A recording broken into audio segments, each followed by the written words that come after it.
সেকেন্ডের মাঝে চারপাশে হইচই লেগে গেল। আড্ডার মহলটা মুহূর্তেই টান টান উত্তেজনায় ছেয়ে গেল। বিষণ্ণ ভয়ার্ত হলো পরিবেশটা, কারণ আকস্মিক ঘটনার প্রভাবে মায়া এখনো বুঝতে পারছে না হঠাৎ কি হলো মায়ার সাথে। কারণ কেন আর কেনই বা মায়া ফ্লোরে পড়ে গেল। অতি শকটে তবদা মেরেছিল। চারপাশে কি হচ্ছিল কিছুই বুঝে উঠতে পারছিল না। শুধু কিছু মানুষের চিৎকার গুঞ্জন শুনতে পারছিল। মায়া মাথা তুলে শূন্য দৃষ্টিতে পাশে তাকালো। দেখল এক যুবক মায়ার বাম হাতের উপর রক্তাক্ত অবস্থায় কাতরাচ্ছে, মাথা দিয়ে ছটফট করছে মৃত্যু যন্ত্রণায়। ছেলেটির মাথা, কপাল, নাক, ঠোঁট ফেটে গল গল করে রক্ত ঝরছে। অথচ কেউ এগিয়ে আসছে না ছেলেটিকে সাহায্য করতে। রক্তে মায়ার সাংঘাতিক ফোবিয়া, যার দরুন তখনই বাকশক্তি হারায় কথা বলা থেকে। কষ্ট করেও যখন মুখে কিছু বলতে পারছিল না, শুধু গড়গড় শব্দ হচ্ছিল, তখনই বুঝতে পারল মায়া কথা বলার শক্তি হারিয়েছে। জুই, শ্রেয়া, নাদিয়া ওরা কোথায় ছিল তাও বুঝতে পারছিল না, কারণ মায়ার চারপাশের পরিস্থিতিটা হঠাৎ করে এতটা ভয়াবহ হয়ে গেল যে চারপাশে শুধু চাপা হাহাকারের চিৎকার ভেসে আসছিল মায়ার কানে। মায়া শূন্য মস্তিষ্কে আবারও মায়ার সামনে পড়ে থাকা ছেলেটির দিকে তাকালো। শরীরে তার অসংখ্য আঘাতের চিহ্ন। কেউ মেরেছে বেদম বুঝাই যাচ্ছে। দৃষ্টি মায়ার তখনও আহত ছেলেটির উপর ছিল, কিন্তু মুহূর্তের মাঝে আবারও কানে আসলো কিছু মানুষের হুঙ্কারের চিৎকার। মায়া চোখ উঠিয়ে সামনে তাকালো। চোখে ভাসলো কিছু তাগড়া যুবক হাতে হকি স্টিক নিয়ে হুঙ্কারের চিৎকার ছেড়ে দৌড়ে এদিকে আসছে মায়ার পাশে পড়ে থাকা রক্তাক্ত যুবকটিকে মারতে। নির্বাক, বাকরুদ্ধ, ভাষাহীন মায়া তখন নিশ্চল শরীরে জায়গায় উপুড় হয়ে পড়ে রইল অতি শক্টে। মায়া এতটাই হতভম্ব হয়ে পড়েছিল যে মায়াকে এখান থেকে পালানো উচিত সেটাও মাথায় কাজ করছিল না। বলতে গেলে তবদা মেরেছিল। আশেপাশে কি হচ্ছিল তখনও মাথায় ঢুকছিল না কিছু। অতি শক্টে কেমন পাথরের মূর্তি হয়ে গেল। মায়ার কপালের ঘাম আর চোখের পানি দুটোই এক হয়ে ঝরতে লাগলো চিবুক বেয়ে। মায়ার দৃষ্টি তখনও মায়ার পাশে ছটফট করা শরীরের ওপর। কি বেদম নির্দয়ভাবে পেটানো হচ্ছে তাকে হকি স্টিক দিয়ে। 7-8 জন ছেলে লাগাতার একের পর এক আঘাত করে যাচ্ছে দুহাতে হকি স্টিক তুলে পিটিয়ে। অথচ মায়া তাদের পাশেই পড়েছিল। সবকিছু এত দ্রুত ঘটেছে যে মায়া সুস্থ মস্তিষ্কে কিছু ভাবার মতো সময় পায়নি। তবে একটা সময় দেখলো সবকিছু কেমন শান্ত হয়ে গেল। রক্তাক্ত ছেলেটাকেও আর পেটানো হচ্ছে না। সবাই কেমন দুপাশ করে দাঁড়ালো আহত ছেলেটিকে ঘিরে, যেন কারোর আসার জন্য অপেক্ষা তাদের। ঠিক তারপর মুহূর্তে বুঝলো মায়ার উপর থেকে কারা যেন কাঠের শক্ত টেবিলটা সরিয়ে মায়াকে টেনে ধরে ফ্লোরের থেকে উঠাচ্ছে। মায়া বাকরুদ্ধ হয়ে শূন্য চোখে পাশে তাকিয়ে দেখল জুই কান্নাকাটি করছে মায়াকে আঁকড়ে ধরে। হঠাৎ জুই কেন কাঁদছে তখনও বুঝল না।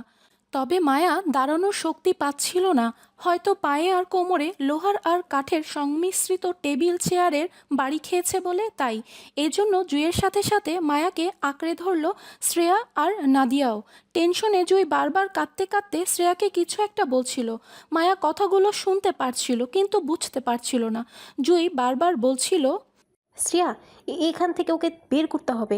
অনেকটা রক্ত বের হচ্ছে ওর। প্লিজ কিছু একটা কর। ওর রক্ত ফোবিয়া আছে, বেশিক্ষণ এখানে থাকলে সমস্যা হবে। জুইয়ের আহাজারি কথাগুলো কানে আসছিল কিন্তু বোঝার মতো পরিস্থিতিতে ছিল না, কারণ মায়ার দৃষ্টি ততক্ষণে গিয়ে ঠেকল সামনে গম্ভীর মুখর হৃদ খানের ওপর। কি দারুণ শান্ত ও গম্ভীর তার মুখখানা। ওনাকে দেখে মনে হচ্ছে এখানের বর্তমান পরিবেশটাও বেশ শান্ত ও শীতল, এই জন্য তিনিও গম্ভীর মুখে শোক পালন করছে এখন। অথচ ওনার বাম হাত থেকে গলগল করে রক্ত ঝরছিল। ধবধবে সাদা পাঞ্জাবিতেও রক্তের ছিটায় রঞ্জিত। নিশ্চয়ই মারামারি করতে গিয়ে এই অবস্থা হয়েছে তার। হবার কথা। মায়ার সাথে প্রথম দেখার দিনই ওনার দাদা বলেছিল হৃদ খানের মুখ কম আর হাত চলে বেশি। তা আজ তা নিজ চোখে দেখল। উনি হয়তো তখনও মায়াকে লক্ষ্য করেনি। ওনার পিছনে বেশ কিছু বডিগার্ড সহ আসিফ নামক লোকটা দাঁড়িয়ে। তখনই হকিস্টিক হাতে এক যুবক হৃদ খানের উদ্দেশ্যে বলে উঠল, ভাই এইবার বলেন, এরা কি করব, শালারে পুলিশে দিয়া কিছু হইব না, 2 দিন পর ঠিকই বের হয়ে যাবে। তার চেয়ে বলেন মেরে ফেলি। শালার সাহস কিভাবে হয় আপনারা আঘাত করার? একজনের কথায় সায় জানালো আরেকজন। পাশ থেকে অন্যজন ঠিক একই ক্ষিপ্ত ভঙ্গিতে হৃদের উদ্দেশ্যে বলল, জি ভাই, শুধু একবার বলেন, শালার 20 দাঁত বাহির করি মাইরা। হে কত বড় সাহস আপনারে মারতে আসে, আবার আপনার বাপের সাথে বিয়াদবি করছে। শালারে মন তো চাচ্ছে। ছেলেটির কথা থামতেই হৈহুল্লোড় করে বাকিরাও সম্মতি দিল। আহত ছেলেটিকে পুনরায় এলোপাতাড়ি লাথি মেরে আহত করতে নিষেধ করল হৃদ। বেশ শান্ত দৃষ্টিতে রক্তাক্ত ছেলেটির দিকে তাকিয়ে বেশ গম্ভীর মুখে ডান হাত দিয়ে বাম হাতের পাঞ্জাবির হাতা গুটাতে গুটাতে বলল, দেখ, আমি সরসজ মানুষ, বেশি কাহিনী পছন্দ না। এমনি আমি সমাজে বদনাম। তাছাড়া মানুষ নিজের এলাকায় সবাই বাঘ হয়, কিন্তু সিংহ তো তখনই হবে যখন তোরা ওর এলাকায় ওর নেতার দুয়ারে গিয়ে মেরে আসবি। আমার মনে হয় আমার ছেলেরা সিংহের থেকে কম নয়। বাকি তোদের সেফটি সিকিউরিটি আমার হাতে। হৃদ খানের বলতে দেরি, হই হুল্লোড় করে ছেলেরা সম্মতি জানাতে দেরি হয়নি। কি নিদারুণ নিষ্ঠুর মানুষ হৃদ খান! কারোর আঘাতেও মন নরম হলো না ওনার। অঝোর রক্তের স্রোত দেখেও বিন্দুমাত্র ঘাম ঝরল না তার কপাল বেয়ে। কতটা পারদর্শী হলে মানুষ এমন শক্তপোক্ত হয়ে দাঁড়িয়ে থাকতে পারে তা মায়ার জানা নেই। হৃদের লাঠিয়াল বাহিনী যখন আহত ছেলেটিকে ধরাধরি করে তুলে নিয়ে যাচ্ছিল, তখনই হৃদের বেখেয়ালি দৃষ্টিতে ভিড়ল মায়া। সে আর কিছু বলতে গিয়েও থেমে গেল মায়াকে দেখে। যখন দেখল মায়াকে জুই, শ্রেয়া আর নাদিয়ার আঁকড়ে ধরে দাঁড়িয়ে আছে, তখন তার তীক্ষ্ণ দৃষ্টি আবারও ঘুরালো মায়ার পা থেকে মাথা অবধি। হয়তো দেখছে তার দয়ায় মায়ার আহত শরীরটার পরিণতি। এবার নিশ্চয়ই খুশি হবেন তিনি। হবারই কথা। এতদিন শুধু মুখে অপমান করত, আজ শরীরে আঘাত করতে পেরেছে বলে তার আজ খুশির দিন হবার কথা। কারণ মায়াও তো তার শত্রুর দলের একজনই হয়। সে তো মায়াকে তার শত্রু মনে করে আসছে এতদিন। আর শত্রুর আহতে মানুষ খুশিই হয়, তাই সেও হচ্ছে। এই নিয়ে পঞ্চমবারের মতো তার সাথে মায়ার দেখা। প্রতিবারের চেয়ে এবার পরিস্থিতিটা ভিন্ন। এবার অপমানের সাথে সাথে তার হিংস্রত্বের শিকার হয়েছে মায়া সমানভাবে। মায়ার সারা শরীর নুডলসে মাখো মাখো। সাদা কলেজ ড্রেসটা রক্ত আর নুডলসে তৈলে মাখো মাখো। জুই কেঁদে কেঁদে মায়ার শরীর থেকে নুডলস ফেলছে আর বারবার কিছু একটা বলছে মায়ার উদ্দেশ্যে। মায়া সঠিক বুঝতে পারছে না, কারণ মায়ার নিশ্চল দৃষ্টি তখনও হৃদ খানের তীক্ষ্ণ দৃষ্টির উপর।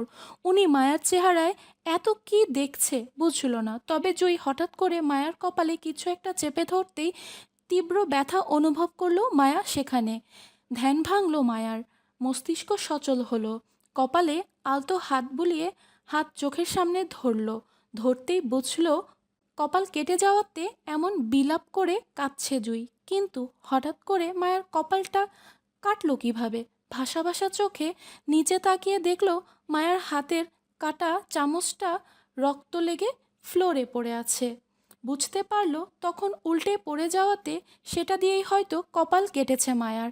এত সব রক্তাক্ত কাহিনী দেখে এতক্ষণ ঠিক থাকলেও এবার নিজের রক্ত ঝরা দেখে শরীর ছেড়ে দিল। শূন্য দৃষ্টি আধার করে আনতেই অনুভব করল জুই সাথে সাথে এবার শ্রেয়া আর নাদিয়াও চিৎকার করে মায়াকে জাপটে ধরে নিচে পড়া থেকে বাঁচাতে। তারপর তারপর কি হলো মায়ার মনে নেই। আর না কোনো কিছু বোঝার মতো পরিস্থিতিতে ছিল না। শুধু জ্ঞান হারাতে হারাতে দেখেছিল হৃদ খানের অনল দৃষ্টি মায়ার উপর। বেডসাইডে বসা মায়া। মায়ার মাথায় মোটা করে ব্যান্ডেজ পেঁচিয়ে দিচ্ছে অর্ধবয়স্ক একজন নার্স। নার্সটির শক্তপোক্ত চেহারায় বিরক্তির রেশ থাকলেও মায়া ছিল নাজেহাল ক্রন্দনরত অবস্থায়। মায়ার জ্ঞান ফিরেছে আরও ঘণ্টাখানেক আগে। জ্ঞান ফিরে নিজেকে প্রথমে হসপিটালে আবিষ্কার করলো। মায়ার সাথে জুই, শ্রেয়া, নাদিয়া তিনজনই ছিল। কিন্তু ইমার্জেন্সি রুমে এক্সট্রা মানুষের ভিড় করা যাবে না বলে শ্রেয়া আর নাদিয়া বাইরে দাঁড়ানো। আর মায়া বেডে বসা অবস্থায় দু হাতে জুইয়ের এক হাত জড়িয়ে ধরে ভয়ে নিঃশব্দে কাঁদছিল। তার কারণ মায়ার কপালের কাটা জায়গাটা ভীষণ জ্বলছিল অ্যান্টিসেপটিক লাগানোর ফলে।